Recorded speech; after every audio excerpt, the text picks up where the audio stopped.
ಸಭೆಯನ್ನು ಉದ್ದೇಶಿಸಿ ಇದುವರೆಗೂ ನಾವು ಕುತೂಹಲದಿಂದ ಕಾದಿದ್ವಲ್ಲ, ಪ್ರಮೋದ್ ಮುತಾಲಿಕ್ ಜಿ ಸಿಡಿಲಿನ ಹಬ್ಬರ ಹಿಂದೂ ಸಮಾಜವನ್ನು ಬಡಿದೆಬ್ಬಿಸಿ ನನ್ನಂತಹ ಲಕ್ಷಾಂತರ ಹಿಂದೂ ಕಾರ್ಯಕರ್ತರನ್ನ ಈ ಸಮಾಜಕ್ಕೆ ಅರ್ಪಣೆ ಮಾಡಿದಂತಹ ನಮ್ಮ ಗುರುಗಳ ಪರಮ ಪೂಜ್ಯ ಗುರುಗಳಾದಂತಹ ಮುತಾಲಿಕರವರು ಹಿಂದೂ ಸಮಾಜವನ್ನು ಉದ್ದೇಶಿಸಿ ಈ ಭಾಗದಲ್ಲಿ ನಡೆದಿರ್ತಕ್ಕಂಥ ಗೋಹತ್ಯೆ, ಮತಾಂತರ, ಲವ್ ಜಿಹಾದು ಎಲ್ಲ ವಿಚಾರಗಳಿಗೂ ಸಂಬಂಧಪಟ್ಟಂತೆ ನಿಮ್ಮನ್ನ ಜಾಗೃತಿಗೊಳಿಸಲಿಕ್ಕೆ ಅವರು ಅವರದೇ ಆದ ಮಾತಿನಲ್ಲಿ ನಿಮ್ಮನ್ನು ಉದ್ದೇಶಿಸಿ ಮಾತನಾಡಲಿದ್ದಾರೆ. ಮಧುಗಿರಿ ಮೋದಿ ಅಂದ ತಕ್ಷಣನೇ ಇಡೀ ರಾಜ್ಯದ ಪ್ರತಿಯೊಬ್ಬ ವ್ಯಕ್ತಿಗೆ ಗೊತ್ತಿರುವಂತಹ ಒಂದು ವ್ಯಕ್ತಿತ್ವ. ಹಿಂದುತ್ವಕ್ಕಾಗಿ ಹಿಂದೂ ವಿಚಾರಧಾರೆ ಮನೆ ಮನೆ ಮನದಲ್ಲಿ ತಲುಪಬೇಕು ಅನ್ನುವಂತ ಕಳಕಳಿ ವೇದನೆಯಿಂದ ಇವತ್ತು ಓಡಾಡ್ತಾ ಇರುವಂತಹ ವ್ಯಕ್ತಿ ಮಧುಗಿರಿ ಮೋದಿ. ಬಹಳಷ್ಟು ಅವಮಾನವನ್ನ, ಅಪಮಾನವನ್ನ, ಅಪಪ್ರಚಾರವನ್ನ ಅವರು ಅನುಭವಿಸಿದರು. ಕೇಸುಗಳನ್ನು ಅನುಭವಿಸಿದರು, ಜೈಲನ್ನು ಅನುಭವಿಸಿದರು. ಹೀಗೆ ಅನೇಕ ತಮ್ಮ ಹುಟ್ಟಿದಂತಹ ಜಾತಿಯ ಅವಮಾನ, ಅದಲ್ಲದೆ ಒಂದು ಶ್ರೇಷ್ಠ ಕಾರ್ಯಕ್ಕೆ ಹೊರಟಂತ ಸಮಯದಲ್ಲೂ ಕೂಡ ಅವಮಾನವನ್ನೇ ಅನುಭವಿಸ್ತಾ ಇದ್ರು, ಅಪಪ್ರಚಾರ ಮಾಡಿದ್ರು. ಮಧುಗಿರಿ ಮೋದಿ ಕೋಟಿಗಟ್ಟಲೆ ದುಡ್ಡು ಮಾಡಿಬಿಟ್ಟಿದ್ದಾರೆ ಅಂತ ಹೇಳಿ. ಹೋರಾಟಗಾರರು ಯಾರಿರ್ತಾರೆ ಅವ್ರಿಗೆ ಗೊತ್ತು ಏನು ಪರಿಸ್ಥಿತಿ ಇರುತ್ತೆ, ಹೇಗಿರುತ್ತೆ ಅಂತನ್ನುವಂತಹದ್ದು ಗೊತ್ತು. ಆದ್ರೆ ಕುಗ್ಗಲಿಲ್ಲ, ಬಗ್ಗಲಿಲ್ಲ, ಕಣ್ಣೀರ್ ಹಾಕಲಿಲ್ಲ, ಮನೆ ಸೇರ್ಕೊಂಡು ಸಾಕಪ್ಪ ಬೇಡ ಅಂತ ಹೇಳಲಿಲ್ಲ ಮಧುಗಿರಿ ಮೋದಿಯವರು. ಎಷ್ಟೇ ಅವಮಾನ, ಕಷ್ಟ, ನೋವು, ತೊಂದರೆ, ಕೇಸು, ಜೈಲು ಇದ್ರೂ ಕೂಡ ಹಿಂದುತ್ವಕ್ಕಾಗಿ ನಿರಂತರವಾಗಿ ಕೆಲಸ ಮಾಡ್ತಾ ಇರುವಂತಹ ವೀರ ಯಾರಾದ್ರೂ ಇದ್ರೆ ಅದು ಮಧುಗಿರಿ ಮೋದಿಯವರು. ಬಂಧುಗಳೇ, ಬಹಳ ಕಷ್ಟ. ನಾನು ಒಬ್ಬ ಹೋರಾಟಗಾರ. 45 ವರ್ಷ ಆಯ್ತು ನಾನು ಮನೆ ಬಿಟ್ಟು. ಸಂಘ, ರಾಷ್ಟ್ರೀಯ ಸ್ವಯಂ ಸೇವಕ ಸಂಘ ನಮಗೆ ಒಂದು ದಾರಿ, ನಮಗೊಂದು ಗುರಿ ಕೊಟ್ಟಿದೆ. ಹಿಂದೂ ರಾಷ್ಟ್ರ ನಮಗೆ ಗುರಿ ಕೊಟ್ಟಿದೆ, ಹಿಂದೂ ಸಂಘಟನೆ ನಮಗೆ ದಾರಿ ಕೊಟ್ಟಿದೆ. ಸೊ ಆ ದಾರಿಯಲ್ಲಿ ಹೋಗಬೇಕಾದ್ರೆ ಎಷ್ಟು ರೀತಿಯ ಈ ಸಮಾಜದಲ್ಲಿ ಇರುವಂತಹ ಒಟ್ಟಿಗೆ ಸೇರಿಸುವಂತ ಬಹಳ ಕಷ್ಟ. ಈಗ ಪೂಜ್ಯ ಸ್ವಾಮೀಜಿಯವರೆಲ್ಲರೂ ಹೇಳಿದ್ರು, ಜಾತಿ, ಮತ, ಪ್ರಾಂತ, ಭಾಷೆ, ಪಕ್ಷ ಎಲ್ಲವನ್ನು ಬಿಟ್ಟು ನಾವೆಲ್ಲ ಹಿಂದೂ ಒಂದು ಆಗಬೇಕು ಅಂತೀವಿ. ಸೊ ಆ ತಾಕತ್, ಆ ಶಕ್ತಿ ಬರಬೇಕಂತಲೇ RSS 100 ವರ್ಷ ಕೆಲಸ ಮಾಡಿದೆ. 100 ವರ್ಷ, 100 ಇಯರ್ಸ್. ಇವತ್ತು ನಾವೇನಾದ್ರೂ ಹಿಂದೂ ಅಂತ ಏನಾದ್ರೂ ನಮ್ಮ ಬಾಯಲ್ಲಿ ಬರಬೇಕು, ನಾವು ಹೆಮ್ಮೆಯಿಂದ ಹೇಳಬೇಕು ಅಂತಂದ್ರೆ ಅದಕ್ಕೆ ಕಾರಣ RSS, ರಾಷ್ಟ್ರೀಯ ಸ್ವಯಂ ಸೇವಕ ಸಂಘ. ಬಂಧುಗಳೇ, ಮಧುಗಿರಿ ಮೋದಿ ನಾನು ಸಂಘಟನೆ ನನ್ನ ಜೊತೆಗೆ ಬರ್ತಾರ. ಸಾವರ್ಕರ್ ಒಂದು ಮಾತು ಹೇಳಿದರು, ನಾನು ಬ್ರಿಟಿಷರ ವಿರುದ್ಧ ಹೋರಾಟ ಮಾಡಕ್ಕೆ ಹೊರಟಿದ್ದೀನಿ, ಬ್ರಿಟಿಷರ ದೇಶ ಬಿಟ್ಟು ಓಡಿಸಬೇಕು ಅಂತ ಹೊರಟಿದ್ದೀನಿ, ನಾನು ಭಾರತ ಮಾತೆಯನ್ನ ಸ್ವತಂತ್ರಗೊಳಿಸೋಗೋಸ್ಕರ ಹೊರಟಿದ್ದೀನಿ. ನೀವು ಬಂದ್ರೆ ನಿಮ್ಮ ಜೊತೆಗೆ, ನೀವು ಬರದೇ ಇದ್ರೆ ನಿಮ್ಮನ್ನ ಬಿಟ್ಟು, ನೀವೇನಾದ್ರೂ ಅಡ್ಡ ಬಂದ್ರೆ ನಿಮ್ಮನ್ನ ಪಕ್ಕಕ್ಕೆ ತಳ್ಳಿ ನಾನಂತೂ ನನ್ನ ಗುರಿ ಮುಟ್ಟೋ ಹೊರಟಿದ್ದೀನಿ ಅಂತ ಹೇಳಿ ಸಾವರ್ಕರ್ ಹೇಳಿದ್ರು. ಇದೇ ವಾಕ್ಯ ಮಧುಗಿರಿ ಮೋದಿಗೆ ನಿಶ್ಚಿತವಾಗಿ ಹೇಳ್ತೀನಿ. ಆ ಮಧುಗಿರಿ ಮೋದಿಯವರ ವಿಚಾರಧಾರೆ, ಅವರ ಹೊರಟಂತ ರೀತಿ, ಅವರ ಒರಟತನ, ಅವರ ಹಿಂದುತ್ವದ ಪ್ರಖರತೆ, ಅದು ಸಾಕಷ್ಟು ಜನರಿಗೆ ಯಾಕೆ ಕಿರಿಕಿರಿ ಅಂತ ಅನಿಸ್ತಾ ಇತ್ತು. ಆದ್ರೆ ಏನು ಕೇರ್ ಮಾಡಲೇ ಇಲ್ಲ ಆ ವ್ಯಕ್ತಿ. ಹೊರಟ್ರು. ನೀವು ಬಂದ್ರೆ ನಿಮ್ಮ ಜೊತೆಗೆ, ನೀವು ಬರ್ದೇ ಇದ್ರು ನಿಮ್ ಬಿಟ್ಟು. ಅದಕ್ಕೆ ಯಾರು ಬರ್ದೇ ಇದ್ರು ಚಿಂತೆ ಇಲ್ಲ, ನನ್ನ ಹೆಂಡತಿ ನನ್ನ ಮಕ್ಕಳು ಇದ್ದಾರೆ ಅಂತ ಹೇಳಿ ಮಕ್ಕಳು ಹೆಂಡತಿನ ಕರ್ಕೊಂಡು ಹೊರಟ್ರು. ಇದು ನಿಜವಾಗಿಯೂ ಆ ಕಳಕಳಿ ಅಂತನ್ನುವಂಥದ್ದೇನಿದೆಯಲ್ಲ ಅದು ಅನ್ನುವಂಥದ್ದು ಅತ್ಯಂತ ಶ್ರೇಷ್ಠವಾದ. ಒಂದೇ ವಾಕ್ಯದಲ್ಲಿ ಯಾವಾಗಲೂ ಒಂದು ಹೇಳ್ತಾ ಇರ್ತೀನಿ ನಾನು, ಸರ್ವೇ ಜನ ಸುಖಿನೋ ಭವಂತು, ಎಲ್ಲರೂ ಸುಖಿಯಾಗಿರ್ಲಿ ಅಂತ ಹೇಳಿದಂತ ಏಕೈಕ ಧರ್ಮ ಯಾವುದಾದ್ರೂ ಇದ್ರೆ ಅದು ಹಿಂದೂ ಧರ್ಮ ಮಾತ್ರ ಹೇಳಿದೆ. ಎಲ್ಲರೂ ಸುಖಿಯಾಗಿರ್ಲಿ ಅಂತ, ಎಲ್ಲರನ್ನೂ ದೇವರನ್ನ ಕಂಡಂತ ಧರ್ಮ ನಮ್ದು. ಕಲ್ಲು ಮಣ್ಣು ಗಿಡ ಕಂಟಿ ಪಶು ಪಕ್ಷಿ ಪ್ರಾಣಿ ಕ್ರಿಮಿ ಕೀಟಕ ಎಲ್ಲರಲ್ಲೂ ದೇವರಿದ್ದಾರೆ. ಇದು ನಮ್ಮ ಧರ್ಮ ಹೇಳ್ತು, ನನಗೆ ಕಲಿಸಿಕೊಟ್ಟಿದ್ದು ಹಿಂದೂ ಧರ್ಮ, ಹಿಂದೂಗಳಿಗೆ ಹೇಳಿಕೊಟ್ಟಿದ್ದು. ಇಲಿ ನಾಶ ಮಾಡತ್ತೆ ಅಂತ ಗೊತ್ತಿದ್ರು ಕೂಡ ನಾವು ಇಲಿಯನ್ನು ಪೂಜೆ ಮಾಡ್ತೀವಿ, ಹಲ್ಲಿಯನ್ನು ಪೂಜೆ ಮಾಡ್ತೇವೆ, ಹಾವನ್ನು ಪೂಜೆ ಮಾಡ್ತೀವಿ. ಇದು ನಮ್ಮ ಧರ್ಮ. ಇದು ಎಲ್ಲರಲ್ಲೂ ದೇವರನ್ನ ಕಾಣುವಂತ ಶ್ರೇಷ್ಠ ನಮಗೆ ಕೊಟ್ಟಂತ ಧರ್ಮ ಇದು. ಅಲ್ಲ ಒಬ್ಬನೇ ದೇವರು, ಉಳಿದವರೆಲ್ಲರೂ ಕಾಫಿರ್ರು ಅಂತ ಹೇಳಲಿಲ್ಲ ನಾವು. ಏಸು ಒಬ್ಬನೇ ದೇವರು, ಉಳಿದವರೆಲ್ಲರೂ ಪಾಪಿಗಳು ಅಂತ ಹೇಳಲಿಲ್ಲ ನಾವು. ಎಲ್ಲರಲ್ಲೂ ದೇವರಿದ್ದಾನೆ, ಎಲ್ಲರೂ ಸಮಾನ, ಎಲ್ಲರೂ ಏಕತೆಯಿಂದಿರೋಣ, ಎಲ್ಲರೂ ಒಟ್ಟಿಗೆ ಇರೋಣ, ಸುಖವಾಗಿರೋಣ ಅಂತ ಹೇಳಿದಂತ ಈ ಧರ್ಮ ನಮ್ದು. ಇಡೀ ಜಗತ್ತಿನಲ್ಲಿ ನಮ್ಮ ದೇಶದ ಒಬ್ಬ ರಾಜ ಕೂಡ ಹೋಗಿ ಯುದ್ಧ ಮಾಡಲಿಲ್ಲ. ಯುದ್ಧ ಮಾಡಿ ಅವರ ಪ್ರಾರ್ಥನೆ ಮಂದಿರಗಳನ್ನ, ಮಸೀದಿಗಳನ್ನ, ಚರ್ಚ್ಗಳನ್ನ ಒಡಿಲಿಲ್ಲ, ಒಡೆದ ಅಲ್ಲಿ ಮಂದಿರ ಕಟ್ಟಲಿಲ್ಲ, ಅಲ್ಲಿ ಹೆಣ್ಣು ಮಕ್ಕಳ ಮೇಲೆ ಅತ್ಯಾಚಾರ ಮಾಡಲಿಲ್ಲ, ಜಗತ್ತಿನ ಯಾವುದೇ ದೇಶದ ಮೇಲೆ ದಾಳಿ ಮಾಡಲಿಲ್ಲ, ಅತ್ಯಾಚಾರ ಮಾಡಲಿಲ್ಲ, ಅವರ ಪ್ರಾರ್ಥನಾ ಮಂದಿರಗಳನ್ನು ಒಡಿಲಿಲ್ಲ, ಮತಾಂತರವನ್ನ ಮಾಡಲಿಲ್ಲ. ಸೊ ನಮ್ಮ ಧರ್ಮ ಎಲ್ಲರೂ ಸುಖಿಯಾಗಿರಿ ಅಂತ ಹೇಳಿದಂತಹ ಧರ್ಮ ಇದು. ಭೂಮಿಯನ್ನು ಭೂಮಿ ತಾಯಿ ಅಂತ ಹೇಳಿದೀವಿ, ನೀರನ್ನು ಗಂಗೆ ಯಮುನೆ ಕಾವೇರಿ ಸರಸ್ವತಿ ಅಂತ ಹೇಳಿ ತಾಯಿಯ ಸ್ವರೂಪದಲ್ಲಿ ಕಂಡಿವಿ ನಾವು. ಆಕಳು ಗೋವನ್ನ, ಹಸುವನ್ನ ಗೋ ಮಾತಾ ಅಂತ ಹೇಳಿದಂತಹದ್ದು. ಸೊ ಎಲ್ಲರಲ್ಲೂ ತಾಯಿಯ ಸ್ವರೂಪ ಇರುವಂತಹ ಈ ಶ್ರೇಷ್ಠ ಸಂಸ್ಕಾರ ಕೊಟ್ಟಂತಹ ಸಂಪ್ರದಾಯ ಹಿಂದೂ ಧರ್ಮದ್ದು. ಇಂಥ ಹಿಂದೂ ಧರ್ಮ, ವಿಶಾಲವಾಗಿದ್ದಂತ ಹಿಂದೂ ಧರ್ಮದ ದಾಳಿ ಆಯ್ತು, ಅತ್ಯಾಚಾರ ಆಯ್ತು, ದೇವಸ್ಥಾನಗಳನ್ನು ಮಾಡೋದು, ನಮ್ಮ ಹಿಂದೂ ಹೆಣ್ಣು ಮಕ್ಕಳ ಮೇಲೆ ಅತ್ಯಾಚಾರ ಮಾಡಿ ಮತಾಂತರವನ್ನ ಮಾಡಿದ್ರು, ಈ ನಮ್ಮ ಸಂಸ್ಕೃತಿಯನ್ನು ಹಾಳು ಮಾಡಕ್ಕೆ ಪ್ರಯತ್ನವನ್ನ ಮಾಡಿದ್ರು. 1000 ವರ್ಷ ನಮ್ಮ ದೇಶ ನಮ್ಮ ಕೈಯಲ್ಲಿ ಇರಲಿಲ್ಲ. ಹೋರಾಟವನ್ನ ಮಾಡ್ತಾ 47ರಲ್ಲಿ 1947ರಲ್ಲಿ ನಮಗೆ ಸ್ವಾತಂತ್ರ್ಯ ಸಿಕ್ಕಿತು. ಅದು ಹೇಗೆ? ಭಗತ್ ಸಿಂಗ್ ಇರ್ಬೋದು, ಸಾವರ್ಕರ್ ಇರ್ಬೋದು, ಪ್ರತಿಯೊಬ್ಬರೂ ಕೂಡ ಇಡೀ ದೇಶ ಅಖಂಡವಾಗಿ ಇರಬೇಕು ಅಂತ ಹೇಳಿ ಹೋರಾಟ ಮಾಡಿದಂತ ಅದನ್ನ ತುಂಡು ಮಾಡಿಬಿಟ್ಟು ಪಾಕಿಸ್ತಾನ ಅಂತನ್ನುವಂತಹ ದೇಶವನ್ನ ಮುಸ್ಲಿಮರಿಗೆ ಕೊಡಬೇಕಾಯ್ತು. ಬಾಂಗ್ಲಾದೇಶ ಆಯ್ತು. ಸೊ ದೇಶ ಸ್ವಾತಂತ್ರ್ಯ ಸಿಕ್ಕಿದ ನಂತರ ಇವತ್ತು 78 ವರ್ಷದ ನಂತರ ನಾವು ಒಂದು ಘೋಷಣೆಯನ್ನು ಹೇಳಬೇಕಾಗಿದೆ. ದೇಶ ಉಳಿಸಿ, 47ರ ಮುಂಚೆ ಬ್ರಿಟಿಷರನ್ನ ಓಡಿಸಿ ಅಂತನ್ನುವಂತಹದ್ದು ಹೋರಾಟವನ್ನ ಮಾಡಿ ಒಂದು ಘೋಷಣೆ ಹಾಕೊಂಡು ಇವತ್ತು ದೇಶ ಉಳಿಸಿ ಅಂತನ್ನುವಂತಹ ಘೋಷಣೆಯನ್ನು ಹಾಕಬೇಕಾಗಿದೆ. ದೇಶ ಉಳಿಸಬೇಕಾಗಿದೆ. ಮುಸ್ಲಿಮರಿಗೆ 57 ದೇಶಗಳಿದ್ದಾವೆ,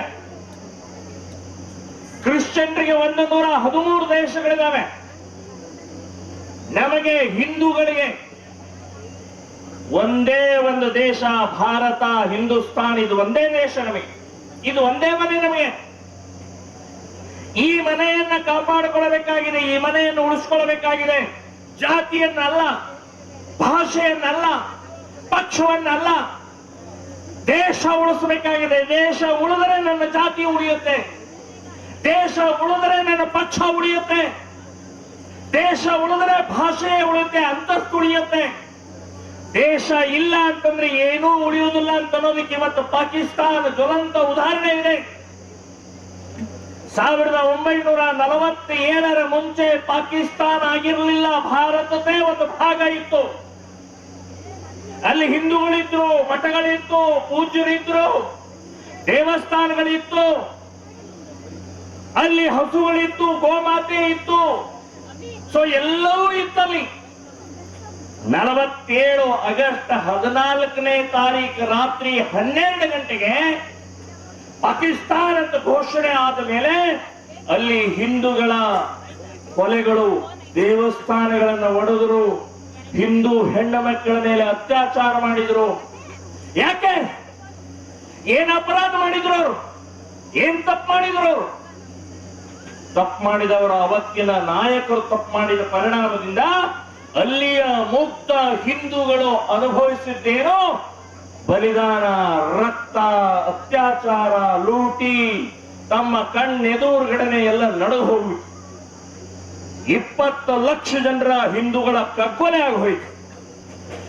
ಇವತ್ತು ಬರೇ 1% ಮಾತ್ರ ಹಿಂದೂಗಳು ಪಾಕಿಸ್ತಾನದಲ್ಲಿದ್ದಾರೆ. ಇದನ್ನು ಒಂದು ನೆನಪಿಟ್ಟುಕೊಂಡ್ರೆ ಸಾಕು. ನಮ್ಮ ದೇಶದಲ್ಲಿ ನಾವು ಇನ್ನೊಂದು ಪಾಕಿಸ್ತಾನ ಮಾಡಕ್ ಬಿಡೋದಿಲ್ಲ. ನನ್ನ ಜಾತಿ, ನನ್ನ ಮತ, ನನ್ನ ಪ್ರಾಂತ, ನನ್ನ ಭಾಷೆ, ನನ್ನ ಪಕ್ಷವನ್ನು ಬದಿಗಿಟ್ಟು ನಾನು ಮೊದಲು ಹೇಳೋದು ನಾನೊಬ್ಬ ಹಿಂದೂ ಇದ್ದೀನಿ. ಎಲ್ಲಿವರೆಗೆ ನಾವು ಆ ಭಾವನೆಯನ್ನ, ಏಕತೆಯನ್ನ ನಿರ್ಮಾಣ ಆಗೋದಿಲ್ಲೋ ಅಲ್ಲಿವರೆಗೆ ಭಯದ ವಾತಾವರಣ ನಿಶ್ಚಿತವಾಗಿ ಬರ್ತಾ ಇದೆ ಅಂತ ನಾವು ನೆನಪಿಟ್ಕೊಳ್ಳಿ. 2047ರಲ್ಲಿ ಇದನ್ನು ಇಸ್ಲಾಂ ಅಂತ ಘೋಷಣೆ ಮಾಡ್ತೀವಿ ಭಾರತವನ್ನ ಅಂತ ಹೇಳಿ ಡಿಕ್ಲೇರ್ ಮಾಡಿ ಈ ದೇಶದ ಮುಸ್ಲಿಮರು ಕೆಲಸ ಮಾಡ್ತಾ ಇದ್ದಾರೆ. ನಮ್ಮ ದೇಶದಲ್ಲಿ ಭಜನೆ ಮಾಡಂಗಿಲ್ಲ, ಪೂಜೆ ಮಾಡಂಗಿಲ್ಲ, ನಾವು ಕೇಸರಿ ಶಾಲು ಹಾಕೊಳ್ಳಂಗಿಲ್ಲ. ಇವತ್ತು ವಿರೋಧ ಮಾಡ್ತಾ ಇದ್ದಾರೆ. ಸೊ ಇಂಥ ವಿಚಿತ್ರವಾದಂತಹ ಮಾನಸಿಕತೆ ಯಾಕೆ ನಿರ್ಮಾಣ ಆಗ್ತಾ ಇದೆ ಅಂತಂದ್ರೆ ನಮ್ಮ ದೌರ್ಬಲ್ಯ, ನಮ್ಮಲ್ಲಿ ಆ ಸಿಟ್ಟು, ನಮ್ಮಲ್ಲಿ ಆ ವೇದನೆ, ನಮ್ಮಲ್ಲಿ ಆ ಕ್ಷಾತ್ರತ್ವ ಇಲ್ಲದ ಪರಿಣಾಮದಿಂದ ಇವತ್ತು ಇದೆಲ್ಲವೂ ಆಗ್ತಾ ಇದೆ.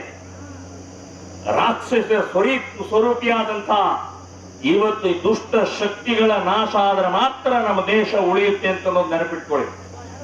ಸೊ ಆ ಹಿನ್ನೆಲೆಯಲ್ಲಿ ಪೂಜ್ಯರು ಹೇಳಿದ್ರು, ಜನಸಂಖ್ಯೆ ಸಂಬಂಧಪಟ್ಟಾಗ ಹೇಳಿದ್ರು, ಬಹಳ ಗಂಭೀರವಾಗಿ ತಗೊಳ್ಬೇಕು ನಾವು. ನಾನು ಅದಕ್ಕೆ ಹೇಳಿದೆ, ಮನೆ ತುಂಬ ಮಕ್ಕಳಾಗ್ಲಿ ಅಂತ ಹೇಳಿ. ಅವ್ರು ಹೇಳಿದ್ರು, ಅಕಸ್ಮಾತ್ ನಿಮಗೆ ತೊಂದರೆ ಆದ್ರೆ ಮಠಗಳಿದಾವೆ, ಸಂಘಟನೆಗಳಿದಾವೆ, ನಾವು ಸಾಕ್ತೇವೆ. ನೀವು ನಿಮ್ಮ ಮನೆಯನ್ನ ಉಳಿಸೋಗೋಸ್ಕರ, ಕಡಿಮೆ ಉಳಿಸೋಗೋಸ್ಕರ ಹೇಗ್ ಸಾಕೋದು ಅಂತ ಯೋಚನೆ ಮಾಡ್ತಾ ಇದ್ರಿ. ನಮ್ಮ ಪೂಜ್ಯ ಸ್ವಾಮೀಜಿಗಳು, ನಾವು ಹಿಂದೂ ಸಂಘಟಕರು ದೇಶ ಉಳಿಸಬೇಕಾಗಿದೆ. ದೇಶ ಉಳಿಸೋಗೋಸ್ಕರ ನಮ್ಮ ಚಿಂತನೆ, ಹೋರಾಟ ನಡೀತಾ ಇದೆ. ಸೊ ಆ ಹಿನ್ನೆಲೆಯಲ್ಲಿ ಇವತ್ತು 2 ದಿನದ ಹಿಂದೆನೆ ಒಂದು ಸ್ಟ್ಯಾಟಿಸ್ಟಿಕ್ಸ್ ಬಂದಿದೆ, ಒಂದು ಅಂಕಿ ಸಂಖ್ಯೆ ಡಿಕ್ಲೇರ್ ಆಗಿದೆ. ಮುಸ್ಲಿಮರ ಜನಸಂಖ್ಯೆ 7%, 8% ಜಾಸ್ತಿ ಆಗಿದೆ.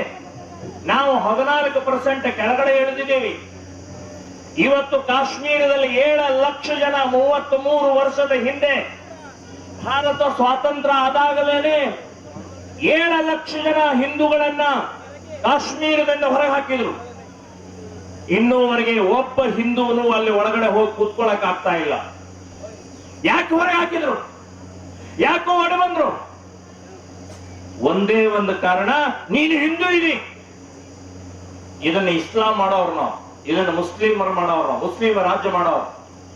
ದೇವಸ್ಥಾನ ಒಡೆದು ಹಾಕಿದ್ದಾರೆ. ಸೊ ಜನಸಂಖ್ಯೆ ಜಾಸ್ತಿ ಆದ ಪರಿಣಾಮದಿಂದ ಇವತ್ತು ಕಾಶ್ಮೀರ 33 ವರ್ಷದ ಹಿಂದೆ ಕಾಶ್ಮೀರ ಇದೆ. ಈಗ ಪಶ್ಚಿಮ ಬಂಗಾಳ ಏನಾಗಿದೆ ಪರಿಸ್ಥಿತಿ? 9 ಜಿಲ್ಲೆಯಲ್ಲಿ ಬಾಂಗ್ಲಾದೇಶ ಮುಸ್ಲಿಮರ ಆಡಳಿತ ನಡೀತಾ ಇದೆ. ಇಡೀ ಪಶ್ಚಿಮ ಬಂಗಾಳದಲ್ಲಿ ದುರ್ಗಾ ಪೂಜೆ ಮಾಡೋ ಸ್ಥಿತಿಯಲ್ಲಿಲ್ಲ. ಬಹಿರಂಗವಾಗಿ ನಮ್ಮ ಹಿಂದೂ ಹೆಣ್ಣು ಮಕ್ಕಳು ಆನಂದವಾಗಿ ಓಡಾಡೋ ಸ್ಥಿತಿಯಲ್ಲಿಲ್ಲ ಪಶ್ಚಿಮ ಬಂಗಾಳ.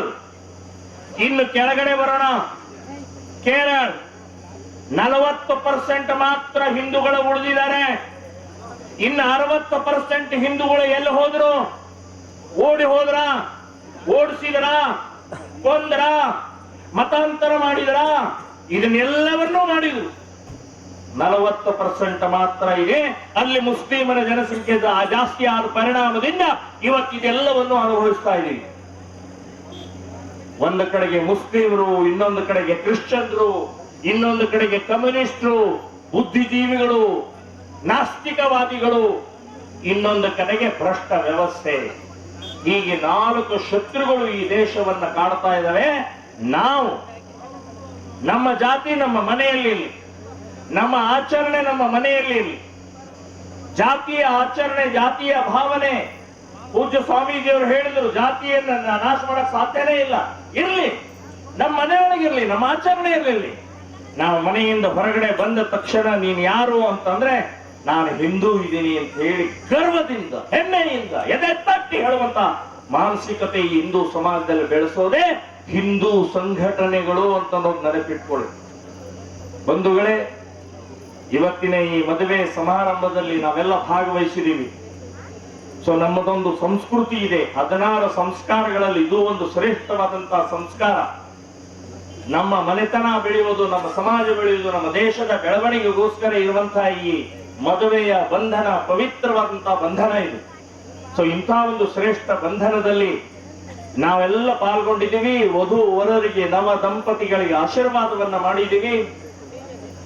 ಅದರ ಜೊತೆಗೆ ಇವತ್ತಿನ ಪೂಜ್ಯ ಸ್ವಾಮೀಜಿಯವರ ವಿಚಾರ, ರಾಷ್ಟ್ರೀಯತೆ, ರಾಷ್ಟ್ರ ಅಂತನ್ನುವಂತ, ದೇಶ ಅನ್ನುವಂಥದ್ದು ಪ್ರತಿಯೊಬ್ಬರು ನಾವು ಅರ್ಥಕೊಳ್ಬೇಕಾಗಿದೆ ಅಂತ ನೆನಪಿಟ್ಟುಕೊಂಡು ಮಧುಗಿರಿ ಮೋದಿಯವರ ಆ ಕಾರ್ಯಕ್ಕೆ, ಅವರ ವಿಚಾರಕ್ಕೆ, ಅವರ ಆ ಕಾರ್ಯದ ರೀತಿ ಯೋಜನೆಗೆ ನಾವೆಲ್ಲರೂ ಕೂಡ ಬೆಂಬಲವಾಗಿ ಇದೇವಿ ಅಂತನ್ನುವಂಥದ್ದು ನಾನು ಹೇಳ್ತಾ ಇದ್ದೀನಿ.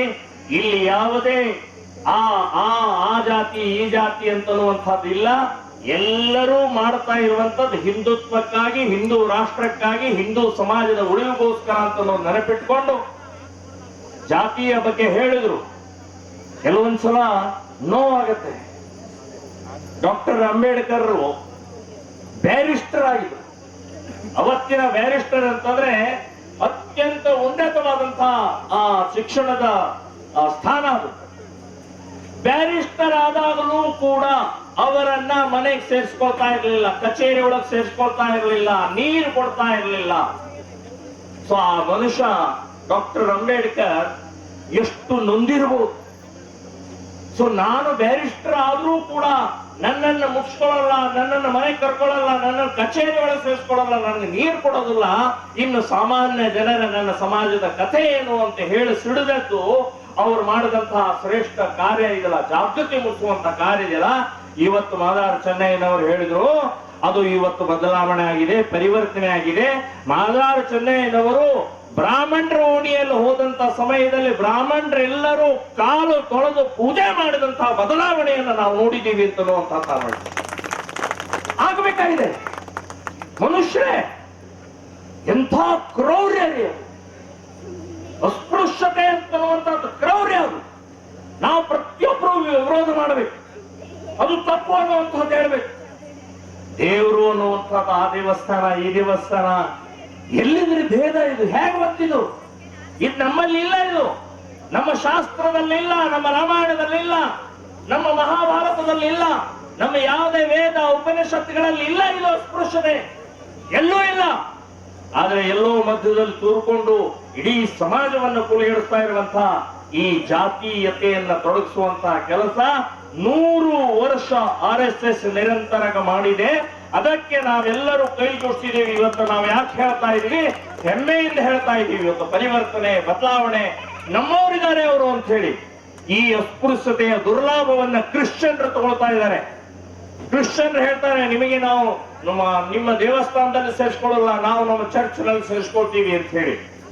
ಚರ್ಚ್ನಲ್ಲಿ ಸೇರಿಸ್ಕೊಳ್ತೀರಿ, ಆಮೇಲೆ ನಿಧಾನವಾಗಿ ದಲಿತ ಚರ್ಚ್ ಅಂತ ಹೇಳಿ ಬೇರೆ ಮಾಡ್ತೀರಿ.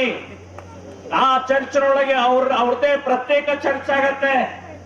ಸೊ ಅಲ್ಲಿಯೂ ಕೂಡ ನಿಮಗೆ ಬಿಡೋದಿಲ್ಲ, ನಿಮ್ಮ ಜಾತಿಯನ್ನು ಬಿಡೋದಿಲ್ಲ. ಹಿಂದೂ ಧರ್ಮದಲ್ಲೇ ಮಾತ್ರ ನಾವು ಉಳಿಬೇಕಾಗಿದೆ. ಹಿಂದೂ ಧರ್ಮ ಅನ್ನುವಂಥದ್ದು ತಾಯಿಯ ಸ್ವರೂಪದಲ್ಲಿದೆ. ತಾಯಿಯನ್ನ ಬದಲಾವಣೆ ಮಾಡಕ್ಕಾಗೋದಿಲ್ಲ. ನಮ್ಮ ತಾಯಿಯನ್ನ ದ್ರೋಹ ಮಾಡೋದು ಬೇಡ. ಈ ಮಾಡ್ತಾ ಇರುವಂತಹ ಮತಾಂತರ ಕಾರ್ಯಕ್ಕೂ ನಾವು ತಡೆ ಒಡ್ಡಬೇಕಾಗಿದೆ. ಅಸ್ಪೃಶ್ಯತೆಯ ಹೋಗಲಾಡಿಸಿ ನಾವೆಲ್ಲರೂ ಅಣ್ಣ ತಮ್ಮಂದ್ರಾಗಿ ನಾವು ಬದುಕಬೇಕಾಗಿದೆ ಅಂತನ್ನುವಂತಹ ಈ ಸಂದರ್ಭದಲ್ಲಿ ಹೇಳಿ, ಇನ್ನೊಮ್ಮೆ ಮಧುಗಿರಿ ಮೋದಿಯವರಿಗೆ ನಾನು ಅಭಿನಂದನೆಗಳನ್ನು ಹೇಳ್ತಾ ಇದ್ದೀನಿ. ಒಂದು ಒಳ್ಳೆ ಕಾರ್ಯವನ್ನ ಮಾಡ್ತಾ ಇರುವಂತ ಇವತ್ತಿನ ಮದುವೆ ಐತಿಹಾಸಿಕ ಮದುವೆ. ಇವತ್ತಿನ ಮದುವೆ ನೆನಪಿಟ್ಕೊಳ್ಬೇಕಾದಂತಹ ಮದುವೆ. ಇಲ್ಲಿ ಯಾವುದೇ ಭೇದ ಇಲ್ಲದೆ ಒಂದು ಸಣ್ಣ ಪುಟ್ಟ ಹಳ್ಳಿಯಲ್ಲಿ ಒಂದು ಆದರ್ಶವಾದಂತಹ ವಿಚಾರವನ್ನ ಇವತ್ತು ಅವರ ಮನಸ್ಸಿನಲ್ಲಿ ಇದ್ದದ್ದನ್ನ ಸಾಕಾರಗೊಳಿಸಿದ್ದಾರೆ ಅಂತನ್ನುವಂತಹ ವಿಚಾರವನ್ನ ಹೇಳಿ, ಇನ್ನೊಮ್ಮೆ ನವ ದಂಪತಿಗಳಿಗೆ ಆಯುಷ್ಯ, ಆರೋಗ್ಯ, ಧನ, ಸಂಪತ್ತು, ಮನೆ ತುಂಬ ಮಕ್ಕಳು ಕೊಡ್ಲಿ ಅಂತನ್ನುವಂತ ವಿಚಾರವನ್ನ ಹೇಳಿ, ಕೊನೆಯದಾಗಿ ಒಂದೇ ಒಂದು ಮಹೇಶ್ ಸಿರಾದಿಂದ ಒಬ್ಬ ನಮ್ಮ ಕಾರ್ಯಕರ್ತ, ಆ ಕಾರ್ಯಕರ್ತ ಸಿರಾದಿಂದ ಅಯೋಧ್ಯವರೆಗೆ ನಡ್ಕೊಂಡು ಹೋದ, ಪಾದಯಾತ್ರೆಯ ಮೂಲಕ ನಡ್ಕೊಂಡು ಹೋದಂತಹ ವ್ಯಕ್ತಿ. ಆ ವ್ಯಕ್ತಿಗೆ ಪೂಜ್ಯ ಸ್ವಾಮೀಜಿಯವರು ಅವ್ರಿಗೊಂದು ಹಾರ ಶಾಲ ಹಾಕಬೇಕು ಅಂತ ಹೇಳಿ ನಾನು ಕೇಳ್ಕೊಳ್ತಾ भारत माता की जय, भारत माता की जय, अयोध्यापति प्रभु श्री रामचंद्र की जय।